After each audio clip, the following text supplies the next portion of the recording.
This is NEOM. Today, we are exposing you to a groundbreaking new update on NEOM. Now, I'm sure most of you have heard about this mega project. If you haven't, in the top right corner you can watch our video about this insane endeavor. Okay, so it appears that our predictions about NEOM were right. Suddenly, Saudi Arabia is scaling back their dream megacity. Unexpectedly, the impressive plans for the 170-kilometer linear city known as the Line are hitting the brakes firmly. So, what's the real reason behind such an unforeseen shift? Can we actually know whether NEOM will be completed as initially planned? My name is Ryllan, and today we're going to find out. As far as we know, the Line was anticipated to accommodate a bustling population of 1.5 million people by 2030. However, the recent estimates suggest that by then, there will be fewer than 300,000 people living there. Also, the Line was thought to stretch a massive 170 kilometers across the desert to reach the Red Sea. But now, reality is setting in. Apparently, there are some information leaks that indicate that only a mere 2.7 kilometers of this ambitious stretch will be completed by the 2030 deadline. Imagine. That's only 1% progress over 6 years. Compared to the official announcements we heard, well, not that long ago from Mohammed bin Salman, the Prince of Saudi Arabia and initiator of NEOM, it sounds like a joke, right? Now don't get us wrong. Here at Legendary Builds, we really admire the mega projects that are out of this world. But NEOM's latest update is looking pretty disappointing. So here's a question. Is this the end of the Line's great plans? How will these changes affect it, and the whole NEOM? The kingdom was already gearing up to host the Asian Winter Games in 2029 at a mountain retreat known as Trojena. But now it seems that the new developments leaked by Bloomberg put the Line in more controversies than before. So while everyone was excitedly talking about Saudi Arabia's big plans for Vision 2030, there were some who thought the Line was a bit crazy, or maybe even silly. People criticized NEOM overall, saying that it was being built with blood. We talked about NEOM's problems in one of our previous videos as well. So it was no surprise that a crisis was brewing. It wasn't a question of how, but when. And finally, Bloomberg disclosed the information. Anonymously, it was revealed that the government once aimed to have 1.5 million residents living in the Line by 2030. But now, officials anticipate that the development will accommodate fewer than 300,000 residents by that time. But you won't believe what's coming next. Officials have consistently stated that the Line would be developed in phases, eventually spanning a 170-kilometer stretch of desert along the coast. But, with the recent scaling back, officials now anticipate only 2.4 kilometers of the project to be completed by 2030. And that is as per a source familiar with the matter, who preferred not to be named when discussing confidential information.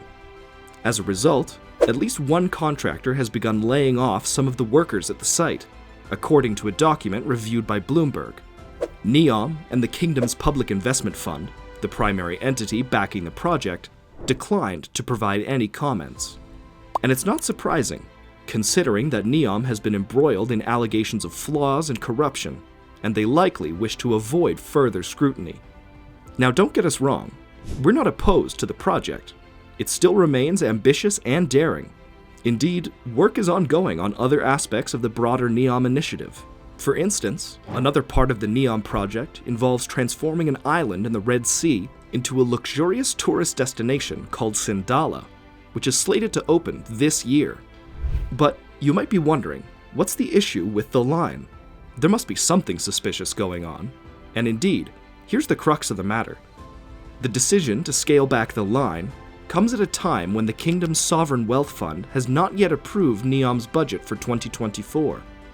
This hints that the Kingdom's leaders are getting worried about the money as they try to make their big plan, Vision 2030, work. They want to change up the country's economy, but it seems like it's not going as smoothly as they hoped. Already, officials have indicated that certain projects outlined in the program will face delays beyond 2030. Now, Much of this could also be due to increased spending and stagnant oil revenues. The IMF suggested that oil prices would need to surpass $86 a barrel in 2023 and $80 a barrel this year for the government's budget to break even. At present, oil prices have been hovering around the $81 mark for the past year. Another factor is Crown Prince Mohammed's evolving vision for the project. Additionally, there have been frequent changes among the project's personnel, leading some to describe it as disconnected from reality. For example, when they first revealed the project and showed pictures, lots of people doubted if it was even real. Architect and urban planner Etienne Bou Abdo told the Daily Mail, quote, "The 3D images they showed aren't like normal 3D architectural pictures," and he said the designers seemed to have used video game designs instead. He also said that the plan includes a bunch of technology that we don't have yet, which actually, many of the line's important things about energy and transportation don't even exist right now. You may also know that the line has caught the attention of city planners and architects worldwide. Renderings have depicted a city longer than the distance between New York and Philadelphia, all of which is enclosed within mirrored structures towering higher than the Empire State Building. Initially, officials hoped the line would welcome its first residents this year. But NEOM's main success thus far has been the development of an over $8 billion project to construct solar and wind farms for producing green hydrogen. The kingdom aims to become a major global producer of this eco-friendly fuel to reduce its dependence on oil sales. Recent efforts to scale back the project coincide with the Public Investment Fund exploring various options to raise funds, including speeding up debt sales and preparing equity offerings in its portfolio companies. The Sovereign Wealth Fund's cash reserves dropped to $15 billion as of September, the lowest level since 2020, which is the earliest year for which data is available. Now actually, I'd like to share a small detail. In 2022, Crown Prince Mohammed stated that the first phase of NEOM was projected to cost 1.2 trillion rials, or 320 billion in US dollars, by 2030. Half of this sum was expected to be funded by the PIF, which the de facto ruler oversees. But this seems quite different from what was expected. If you recall, the well-known journalist Jamal Khashoggi once mentioned that if the Saudis didn't have enough money for it, it could bankrupt the kingdom. It is surprising that Saudi Arabia, traditionally seen as wealthy due to its oil revenue, could face financial strain due to delays in projects like this one. With numerous controversies already surrounding NEOM, including environmental concerns and corruption allegations, these financial details could further tarnish its image. It appears that the line project is much farther from reality than anticipated. But now, what do you think about this? Will the line actually happen as planned? Or will delays, financial worries, and other problems make it just a dream? Hop down in the comments and let us know. Also, if you enjoyed the video, check out our previous work about the NEOM project and consider subscribing to the channel. I've been Ryllan, you're watching Legendary Builds, and we'll see you next time.